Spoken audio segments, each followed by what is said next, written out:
Hello friends, welcome to the YouTube channel of verdict and views. Court में एक ऐसा case आया जहां किसी ने अटैक होने पर अटैकर को मार दिया। सवाल यह है कि क्या उसने सही किया। दोस्तों, ये कोई फिल्म नहीं, ये कानून है। आज हम बात करेंगे राइट ऑफ प्राइवेट डिफेंस के बारे में। इंडियन पीनल कोड के सेक्शन 96 से लेकर 106 तक दिया गया है, और अगर हम बात करें बीएनएस की तो उसमें सेक्शन 34 से लेकर 43 तक दिया है। वीडियो को पूरा जरूर देखना क्योंकि हम हर एक पॉइंट को स्टोरी के साथ समझेंगे। तो चलो शुरू करते हैं। सबसे पहला सेक्शन है एक सेकंड सबसे पहला सेक्शन है सेक्शन 34। सेक्शन 34 बोलता है things done in private defence. Nothing is an offence which is done in the exercise of right of private defence. मतलब कोई भी किया गया काम अगर किसी पर्सन ने अपने या किसी और के डिफेंस में किसी और को हार्म कर भी दिया तो वो ऑफेंस नहीं माना जाएगा। अगर खुद को प्रोटेक्ट करा जा रहा है उस एक्ट से या फिर किसी और पर्सन को प्रोटेक्ट करा जा रहा है तो फिर वो एक्ट ऑफेंस नहीं है। इसको एक एग्जाम्पल से समझते हैं। अगर रमेश एक पर्सन है और वो देख रहा है कि उसका फ्रेंड मोहन पे 3 लोग चाकू से अटैक कर रहे हैं, और रमेश ने अगर उन अटैकर्स को रोकने के लिए किसी पर्सन को हार्म कर भी दिया तो वो ऑफेंस नहीं माना जाएगा। यह माना जाएगा कि रमेश ने प्राइवेट डिफेंस में एक्ट करा है। अब हम इसमें एक केस देखते हैं, मुन्ने Khan versus state of MP 1970। Supreme Court observed that the right of private defense is codified in section 96 to 106 of IPC and section 34 to 43 of BNS, which have all to be read together in order to give proper grasp of the scope and limitations of the right। Basically simple सी चीज इस case में ये बोली गई है कि अगर हमें अच्छी तरीके से समझना है इन प्राइवेट डिफेंसेस को कि ये कहाँ पर अप्लाई होंगे, तो हमें इनको सारे सेक्शंस के साथ में पढ़ना है। ठीक है, एक पर्टिकुलर ऑफेंस में कहाँ पर क्या डिफेंस लिया जा रहा है, तो पहले हमें उसमें एसेंशियल्स देखने पड़ेंगे, किस डिफेंस के एसेंशियल्स अप्लाई हो रहे हैं। फॉर सपोज एक ऑफेंस एक माइनर कर देता है, ठीक है, या फिर एक अनसाउंड माइंड का पर्सन कर देता है, तो उस केस में भी हमें जनरल एक्सेप्शंस ही देखने पड़ते हैं। तो अगर प्राइवेट डिफेंस है तो उसमें भी हमें सारे डिफेंसेस को साथ में देखना पड़ेगा। अब हम देखते हैं Dominic Varkey versus state of Kerala 1971 का जजमेंट। इस जजमेंट में बोला गया है the right of private defence rest on 3 ideas. मतलब इस केस में 3 एसेंशियल्स दिए गए थे कि राइट ऑफ प्राइवेट डिफेंस लगेगा या नहीं लगेगा। ये देखने के लिए इन 3 एसेंशियल्स को होना जरूरी है।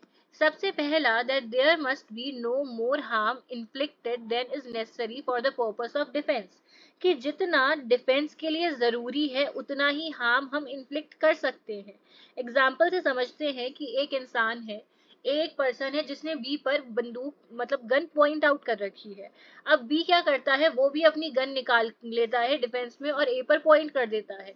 अब यहाँ पर ए रिवर्ट मतलब ए बेसिकली जाने लगता है वहां से, तो बी उस पर शूट कर देता है।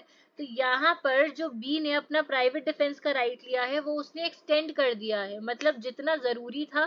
क्योंकि जब ए जाने लगा तो उसमें अब कोई भी रीजनेबल थ्रेट यहाँ पर बी पर नहीं है, तो फिर शूट नहीं करना चाहिए था उसको। तो यहाँ पर जो बी का प्राइवेट डिफेंस का राइट था वो उसको डिफेंस बेसिकली नहीं मिलेगा। दूसरा है secondly that there must be reasonable apprehension of danger to the body from the attempt और threat to commit some offence. कि जो एप्रीहेंशन है ना वो रीजनेबल होना चाहिए। ऐसा नहीं है कि पर्सन के माइंड में है, उसे हेलुसिनेशंस आ रहे हैं, ऐसा नहीं होना चाहिए। कुछ ना कुछ ऐसी चीज होनी चाहिए, किसी पर्सन ने कोई अटेम्प्ट करा है, उसको कोई थ्रेट दिया है कि ऑफेंस हो जाएगा, तो पर्सन के माइंड में नहीं होना चाहिए। कुछ रीजनेबल एप्रीहेंशन, डेंजर का कुछ रीजनेबल एप्रीहेंशन, डर होना चाहिए, तभी राइट ऑफ प्राइवेट डिफेंस उसके पास अवेलेबल है। Thirdly the right does not commence until there is a reasonable apprehension.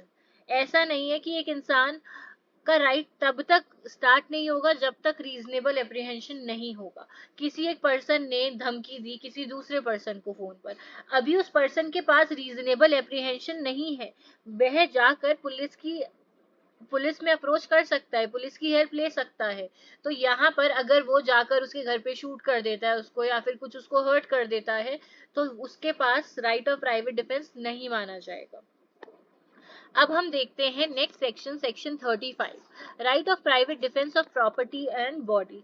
Section 35 हमें बेसिकली बताता है कि किस किस चीजों पर राइट ऑफ प्राइवेट डिफेंस एक पर्सन के पास अवेलेबल है। Every person has a right subject to the restrictions contained in section 37। हमें सेक्शन 35 को रेड विथ करना है सेक्शन 37 के साथ, क्योंकि एक पर्सन के पास राइट ऑफ प्राइवेट डिफेंस कब कब है, किस किस केसेस में है, ये सेक्शन 37 की रिस्ट्रिक्शंस के सब्जेक्ट हमें पढ़ना है। तो सबसे पहला आता है his own body and the body of any other person against any offense affecting the human body। तो एक पर्सन के पास राइट है कि वो दो चीजों को प्रोटेक्ट कर सकता है, पहला अपनी बॉडी और किसी और पर्सन की बॉडी, लाइफ को भी वो प्रोटेक्ट कर सकता है। किन ऑफेंसेस से? वो ऑफेंसेस जो ह्यूमन बॉडी को अफेक्ट करते हैं, जैसे किडनैपिंग हो गया, अबडक्शन हो गया, hurt, grievous hurt, murder, culpable homicide. अगर ये सारे ऑफेंसेस किसी पर्सन को लग रहे हैं कि होने वाला है, तो फिर उस केस में वो दूसरे की बॉडी को भी प्रोटेक्ट कर सकता है और खुद की बॉडी को भी प्रोटेक्ट कर सकता है। सेकंड जो है वो है प्रॉपर्टी। एक पर्सन अपनी प्रॉपर्टी को या किसी और पर्सन की प्रॉपर्टी को, ऑफ हिमसेल्फ और ऑफ एनी अदर पर्सन की प्रॉपर्टी को प्रोटेक्ट कर सकता है। और वो जो प्रोटेक्ट कर रहा है वो प्रॉपर्टी कैन बी मूवेबल और इमूवेबल, किसी भी तरह की प्रॉपर्टी हो सकती है। अब यहाँ पर ना स्पेसिफिकली 4 ऑफेंसेस दिए गए हैं कि किस किस के केस में सेक्शन 35 का right of private defence property के केस में अवेलेबल है। सबसे पहला है थेफ्ट। अगर थेफ्ट है तो उस केस में है robbery, mischief and criminal trespass, और इनमें से किसी का भी अगर अटेम्प्ट हो रहा है ना, तो उन सारे केसेस में right of private defence body में के अगेंस्ट अवेलेबल है। तो कौन से केसेस हैं? Theft, robbery, mischief, criminal trespass और इन चारों का अटेम्प्ट। अब हम इसको एक एग्जाम्पल से समझते हैं। सुनीता अपने छोटे भाई के साथ फॉर सपोज मार्केट जा रही थी, ठीक है। किसी ने उसको भाई को उठाना चाहा, किडनैप करना चाहा। अब सुनीता ने अटैकर को धक्का दिया और फोन से सर पे मारा। तो यहाँ पर जो सुनीता ने किया है वो अपने भाई को प्रोटेक्ट करने के लिए किया है किडनैपर से। तो यहाँ पर सुनीता हर्ट के लिए, अगर जो पर्सन था किडनैपर था, अगर उसको हर्ट हो जाता है, ग्रीवियस हर्ट हो जाता है, तो सुनीता उसके लिए लाइबल नहीं होगी। तो यहाँ पर सुनीता का act is not an offence, it is just a private defence. अब एक एग्जाम्पल देखते हैं, not example, case law. Vijay Singh versus state of UP 1990। The Supreme Court said that a person can defend themselves or their property only if they truly feel that there is a real threat।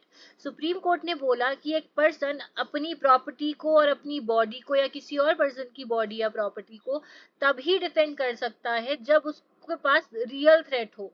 मतलब किसी ने attempt करा हो, उसके ऊपर कोई offence का attempt करा हो, या फिर उसको थ्रेट दिया हो। ऐसा नहीं है कि उसके माइंड में उसने खुद क्रिएट कर लिया कि ऐसा हो सकता है या फिर कोई ऑफेंस कर देगा। रियल थ्रेट होना, रीजनेबल एप्रीहेंशन होना मस्ट है प्राइवेट डिफेंस को एक्सरसाइज करने के लिए। But the force use must be reasonable and not too much. और फोर्स जो यूज करी जा रही है वो उतनी ही यूज करी जानी चाहिए जितनी नेसेसरी है। बहुत एक्सट्रीम फोर्स यूज नहीं कर सकता वो पर्सन जिसने जो right of private defence exercise कर रहा है। मतलब एक पर्टिकुलर सिचुएशन में खुद को बचाने के लिए, प्रॉपर्टी को बचाने के लिए जितनी फोर्स नेसेसरी है, सिर्फ उतनी ही फोर्स वह पर्सन यूज कर सकता है। The right to private defence is only to protect.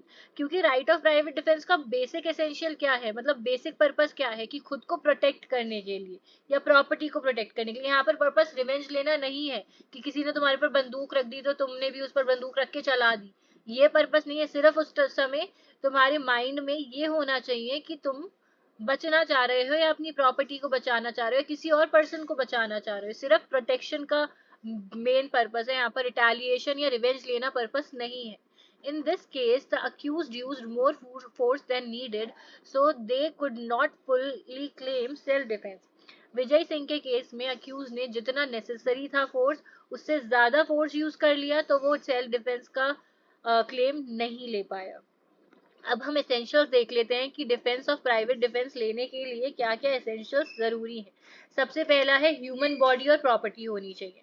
जैसा कि हमने देखा कि राइट ऑफ प्राइवेट डिफेंस दो केसेस में मिलता है, एक तो बॉडी अपनी या किसी और की, या प्रॉपर्टी अपनी या किसी और की। दूसरा, उस प्रॉपर्टी पर कोई इमिनेंट डेंजर होना चाहिए, मतलब कि बहुत रियल अपैरेंट रीजनेबल एप्रीहेंशन होना जरूरी है, डेंजर होना जरूरी है। सिर्फ ऐसा नहीं कि तुम्हारे माइंड में है और तुमने उस माइंड में जो तुम्हारे था उसके बेसिस पर तुमने सामने वाले को हर्ट कर दिया, ऐसा नहीं होना चाहिए।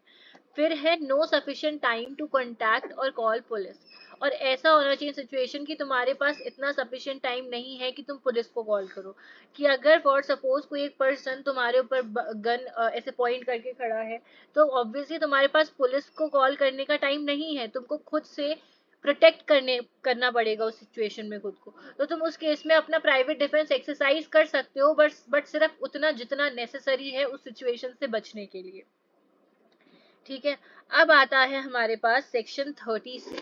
सेक्शन 36 बोलता है right of private defence against a person of unsound mind etcetera when an act which would otherwise be of a certain offense is not that the offense by reason of youth, the want of maturity or understanding, the unsoundness of mind, the intoxication of the person doing that act, or by reason of any misconception on the part of the person, every person has the same right of private defense against the act which he would have if the act were that offense. Basically यहाँ पर बोला जा रहा है कि एक देखो, एक पर्सन है जो साउंड माइंड का पर्सन है, मेच्योर भी है और मेजर एज है, ना इंटॉक्सिकेटेड है। अगर वो पर्सन कोई ऑफेंस कर रहा है उस केस में तुम्हारे पास राइट ऑफ प्राइवेट डिफेंस है। लेकिन अगर कोई एक ऐसा पर्सन ऑफेंस कर रहा है जो पर्सन या तो माइनर है या इतना मेच्योर नहीं है, उसके पास अंडरस्टैंडिंग नहीं है अपने एक्ट को समझने के लिए, या अनसाउंड माइंड का है, या इंटॉक्सिकेटेड पर्सन है, या किसी और भी रीजन की वजह से कोई मिसकंसेप्शन ऑफ फैक्ट हो गया, किसी भी रीजन की वजह से अगर कोई एक ऐसा पर्सन जो इन कैटेगरीज में फॉल करता है वो अगर कोई ऑफेंस कर रहा है, तो ये माना जाएगा कि उस पर्सन ने तो कोई ऑफेंस नहीं करा है, ठीक है, क्योंकि वो जनरल एक्सेप्शन में फॉल कर गया। बट जिस पर्सन जो विक्टिम है जिसके साथ ऑफेंस हो रहा है, उस केस में जो पर्सन है उसके पास प्राइवेट डिफेंस अवेलेबल होगा।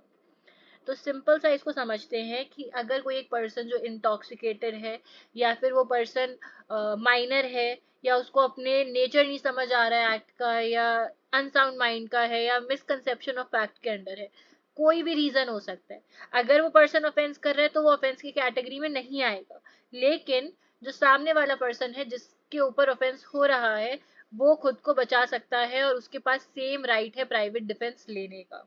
ठीक है, इसमें हम इलस्ट्रेशन देखते हैं। Z a person of unsound mind attempts to kill A, Z is guilty of no offence. Z एक पर्सन है जो क्या है, अनसाउंड माइंड का है, और वो A को मारने की कोशिश करता है। अब यहाँ पर Z जो है वो तो जनरल एक्सेप्शन में बच गया क्योंकि वो अनसाउंड माइंड का है, उसको अपने एक्ट का नेचर नहीं समझ आ रहा है। बट A जो पर्सन है उसकी तो जान खतरे में है, तो उसके पास but A has the same right of private defence which he would have if Z were same.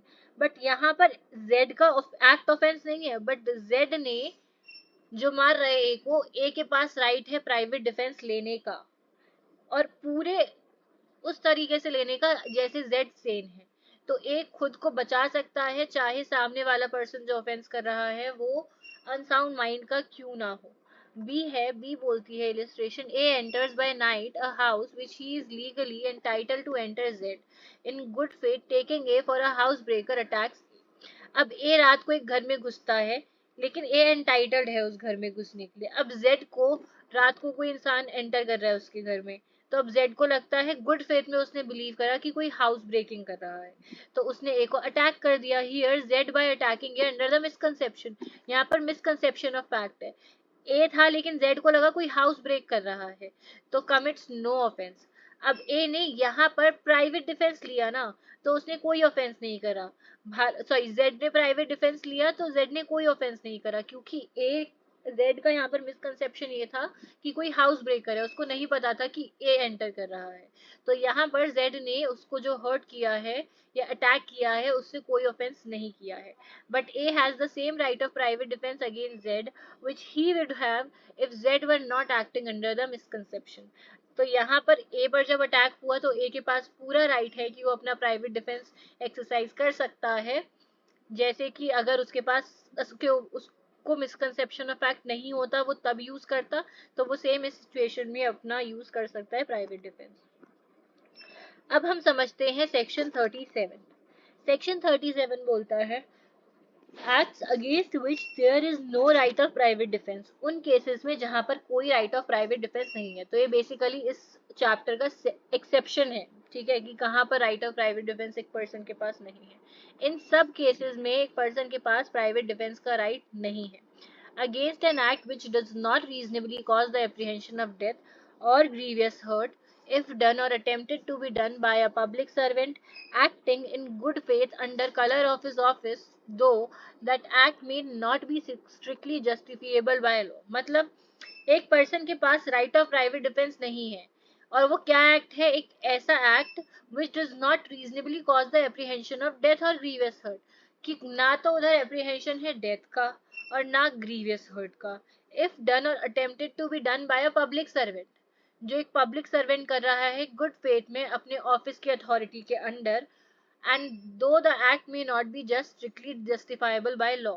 तो यहाँ पर सिंपल सी चीज ये बोली गई है कि एक जो पर्सन है, अगर वो पुलिस ऑफिसर है, ठीक है, एंड पुलिस ऑफिसर होकर वो गुड फेथ में एक्ट कर रहे हैं एक तो, ठीक है, और दूसरी चीज अपने ऑफिस की अथॉरिटी के अंडर कर रहे हैं, और तीसरी चीज कि चाहे वो एक्ट जस्टिफाइबल स्ट्रिक्टली जस्टिफिएबल ना हो बाय लॉ, तो अगर जो पुलिस ऑफिसर है या पब्लिक सर्वेंट है, अगर डेथ का एप्रीहेंशन नहीं है और ग्रीवियस हर्ट का एप्रीहेंशन नहीं है, तो सामने वाली party right of private defence नहीं ले सकती, ठीक है। और बी बोलता है against an act which is done not which does not reasonably cause the apprehension of death और ग्रीवियस, जब तक किसी पर्सन को डेथ या ग्रीवियस हर्ट का एप्रीहेंशन नहीं है तो वो प्राइवेट डिफेंस नहीं लेगा, अगर सामने वाला जो पर्सन है वो पब्लिक सर्वेंट है या पब्लिक सर्वेंट की अथॉरिटी के अंडर एक्ट कर रहा है और गुड फेथ में एक्ट कर रहा है, तो सामने वाले पर्सन के पास प्राइवेट डिफेंस नहीं है। जो डायरेक्शन ऑफ पब्लिक सर्वेंट है ना, वो ये रहा। तो हमें इसमें एक्सेप्शंस में बस दो चीजें यहाँ पर याद रखने वाली हैं। पहला, कि एक पर्सन के पास प्राइवेट डिफेंस कब नहीं है, अगर डेथ या ग्रीवियस हर्ट का एप्रीहेंशन नहीं है, और दूसरा जो डेथ और ग्रीवियस हर्ट हो रहा है उसके अलावा जो भी एक्ट हो रहा है वो कर रहा है एक पब्लिक सर्वेंट या कोई एक पर्सन जो पब्लिक सर्वेंट की अथॉरिटी में कर रहा है और गुड फेथ में वो कर रहे हैं वो एक्ट, ठीक है। And C, in cases in which there is time to have recourse to the protection of public authorities। और अगर कोई एक ऐसा केस है जहां पर तुम पब्लिक अथॉरिटीज की हेल्प ले सकते हो, तो उस केस में भी पर्सन के पास प्राइवेट डिफेंस का राइट नहीं होगा। पब्लिक अथॉरिटीज की हेल्प कैसे, फॉर सपोज कोई एक पर्सन आया तुम्हारे घर में, चोरी करके गया, या फिर किसी ने तुम्हारा फोन स्नैच कर लिया, ठीक है, अब तुमने पुलिस में कंप्लेन करवा दी, एफआईआर लिखवा दी, अब अगले दिन वही पर्सन तुमको मार्केट में दिखा तुम्हारा ही फोन यूज करते हुए, तो यहाँ पर जाकर तुम उससे अपना फोन नहीं छीन सकते, क्योंकि वो तुम्हारी कोर्ट से बाहर चला गया है, अब वो फोन उसकी पोजेशन में है, ठीक है। अब चाहे वो चोर हो या कोई भी हो, तुम उसको उससे जाकर अपना फोन छीन नहीं सकते ऑन द स्पॉट। अब यहाँ पर रास्ता क्या है अपना फोन वापस लेने का, पब्लिक अथॉरिटीज, पुलिस के पास जाओ, एफआईआर करवाओ, पुलिस को लेकर जाओ, तुम डायरेक्टली जाकर उससे अपना फोन नहीं छीन सकते, ठीक है। अब सेकंड बोलता है the right of private defence is no in no case extend to inflicting of more harm than is necessary to inflict for the purpose of defence. Same चीज बोली गई है कि जितना जरूरी है उतना ही right of private defence use करना है, उससे ज्यादा नहीं करना। मतलब तुमको यहाँ पर रिवेंज नहीं लेना है, तुमको सिर्फ खुद को प्रोटेक्ट करना पर्पस होना चाहिए, रिवेंज लेना पर्पस नहीं होना चाहिए। अगर तुमने रिवेंज ले लिया तो तुमने ऑफेंस कर दिया, फिर तुम राइट ऑफ प्राइवेट डिफेंस के अंदर प्रोटेक्टेड नहीं हो। अब आता है explanation 1। A person is not deprived of the right of private defense against an act done or attempted to be done by a public servant as such unless he knows or has reason to believe that the person doing the act is a public servant। एक person जो है वो उसके पास right of private defense होगा अगर जो सामने वाला person है उसको नहीं पता है कि वो पब्लिक सर्वेंट है। मतलब अगर सामने वाले को पर्सन को पता है कि वो जो पर्सन अटैक कर रहा है या जो भी एक्ट कर रहा है वो एक पब्लिक सर्वेंट है और वो गुड फेथ में एक्ट कर रहा है, तो वो प्राइवेट डिफेंस नहीं एक्सरसाइज कर सकता। लेकिन एक पर्सन जिसको पता ही नहीं है कि सामने वाला पर्सन पब्लिक सर्वेंट है, तो फिर वो अपना right to private defence exercise कर सकता है। Explanation: to a person is not deprived of right of private defense against act done or attempted to be done by the direction. Same चीजें हैं दोनों में, यही बोला गया है और भी दोनों की एक्सप्लेनेशन 1 और 2 है कि एक पर्सन जो सामने वाला पर्सन जो अटैक कर रहा है, if he is public servant and जिस पर अटैक हो रहा है उसको नहीं पता है कि वो पब्लिक सर्वेंट है, ठीक है, या फिर पब्लिक सर्वेंट की डायरेक्शन में वर्क कर रहा है, तो उस केस में उस पर्सन के पास राइट होगा कि वो जाकर उस पर अपना प्राइवेट डिफेंस का राइट एक्सरसाइज कर सकता है, क्योंकि यहाँ पर उसको आइडिया नहीं है ना, उसको नॉलेज ही नहीं है कि वो पर्सन पब्लिक सर्वेंट है, तो उस केस में उसके पास राइट टू प्राइवेट डिफेंस है या पब्लिक। अब हम देखते हैं private defence of body extends to causing death, कि बॉडी के अगेंस्ट कोई ऑफेंस हो रहा है तो उस केस में तुम कब डेथ कॉज कर सकते हो। सेक्शन 38 बात करता है when right of private defence of body extends to causing death. The right of private defense of the body extends under the restrictions specified in section 37. पहली चीज तो हमें section 37 के restrictions को ध्यान में रखना है, to voluntary causing death or any other harm to the assailant if the offence which occasions the exercise of right be of any description hereinafter enumerated, namely कि सेक्शन 38 बोलता है कि अगर इनमें से कोई सा भी ऑफेंस हो रहा है तो जो सामने वाला पर्सन है जिसके ऊपर ऑफेंस हो रहा है उसके पास राइट है कि वो अपना प्राइवेट डिफेंस एक्सरसाइज कर सकता है और उस प्राइवेट डिफेंस में वो डेथ भी कॉज कर सकता है। अब हम ऑफेंसेस देखते हैं। पहला है डेथ, दूसरा है हमारा ग्रीवियस हर्ट, तीसरा rape, unnatural lust, kidnapping and abduction, then wrongfully confining a person, ठीक है, and G is throwing or administer or attempt to throw acid. इन कुछ केसेस में एक पर्सन के पास राइट है कि वो डेथ भी कॉज कर सकता है सामने वाली पार्टी की जो ऑफेंस कर रही है। तो क्या क्या केसेस हैं? डेथ हो गया, grievous hurt, rape, unnatural lust, kidnapping, abduction, wrongful confining, throwing, attempting to throw or administering acid. Section 39 बोलता है when such right extend to causing any harm other than death। पहले हम सेक्शन 38 का एक example समझ लेते हैं। फॉर सपोज अंजलि एक लड़की है, वो रात को अकेली घर जा रही है, ठीक है। अब जब दो आदमी उसको खींचने लगे तो उसमें से एक ने बोला कि उसे ले जाके बेच देंगी, ठीक है। अब अंजलि ने कुछ उसके हाथ में डंडा वंडा कुछ आया, उसने उसे उठाकर उसके सर पर मारा, तो अब जो चोट थी वो इतनी गहरी थी कि उसको सामने वाला जो पर्सन था उसकी डेथ हो जाती है।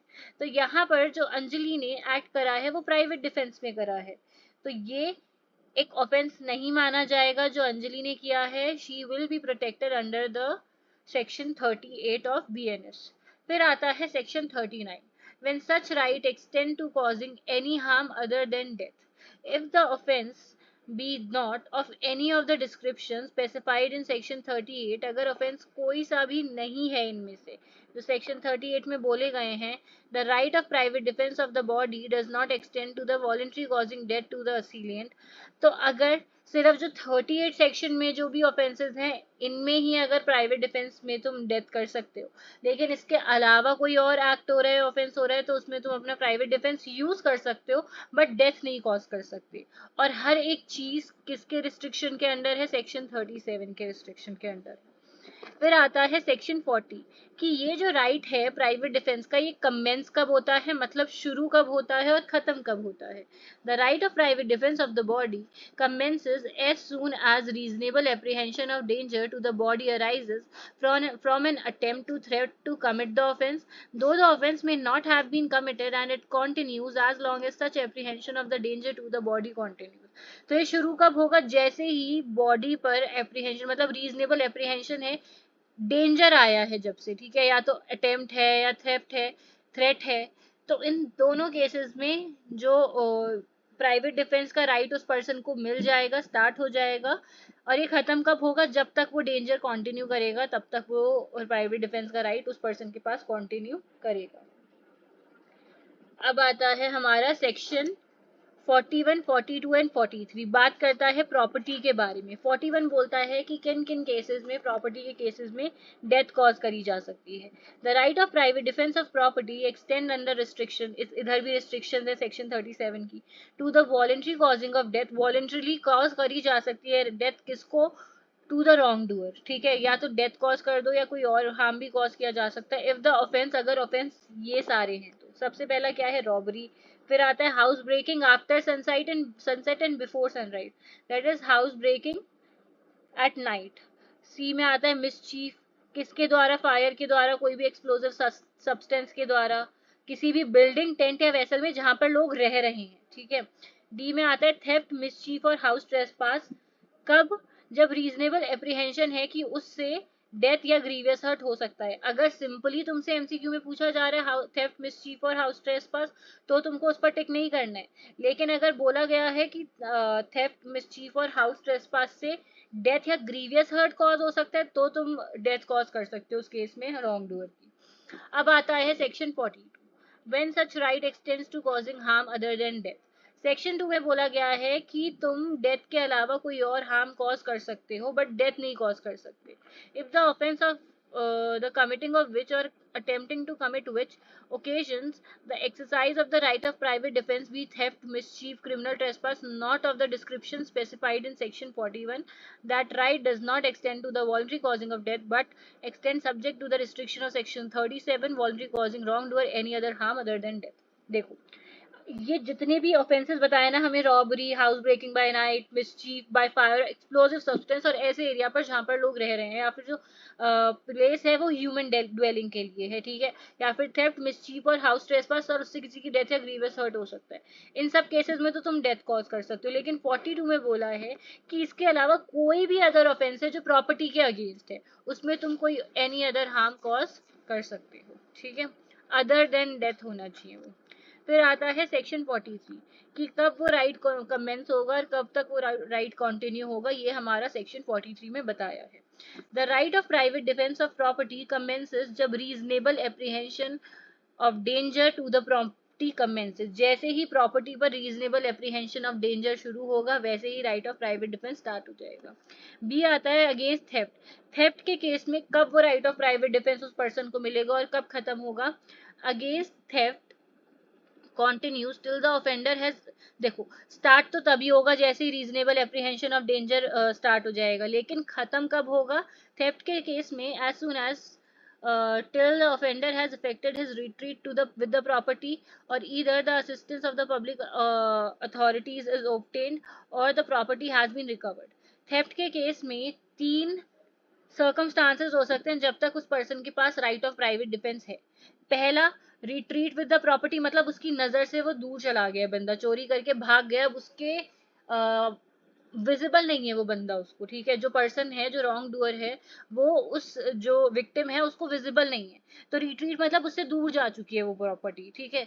सेकंड आता है कि पब्लिक अथॉरिटीज की तुम ले सकते हो हेल्प, जैसा मैंने आपको एग्जांपल समझाया था कि जो पर्सन है उसका किसी ने फोन चुरा लिया, अब अगले दिन वो उसको मार्केट में दिखा वही फोन यूज करते हुए, तो यहाँ पर वो खुद नहीं छीन सकता, यहाँ पर उसके पास टाइम है कि वो असिस्टेंस ले सकता है पब्लिक अथॉरिटीज की।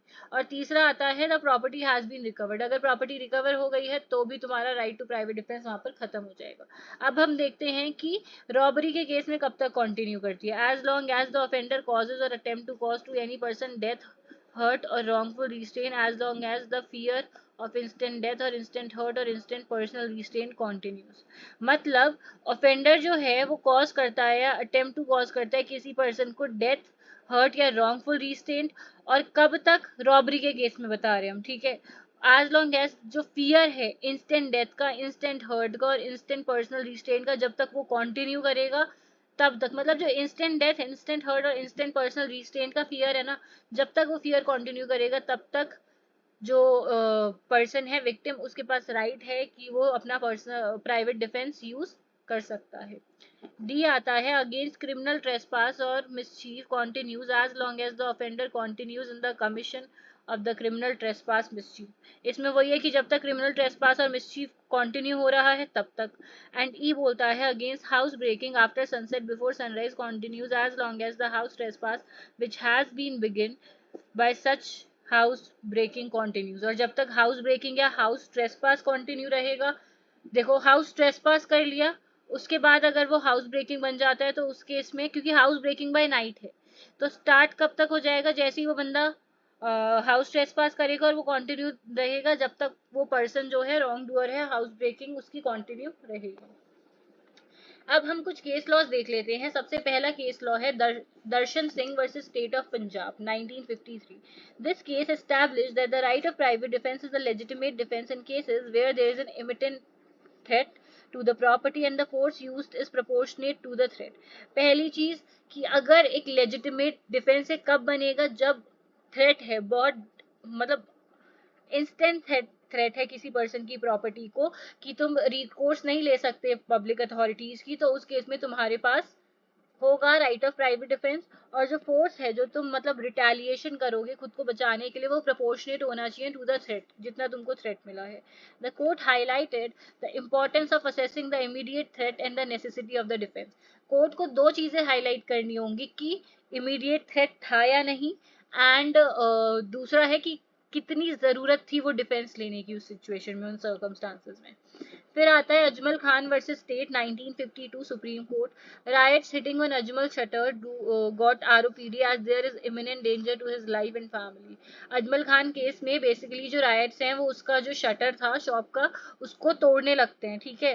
तो अब अजमल खान यहाँ से बाहर से, मतलब वो क्या करता है, शटर के नीचे से अपने हाथ से गन निकालता है और शूट कर देता है, तो वो गन बुलेट जाकर किसी को लग जाती है।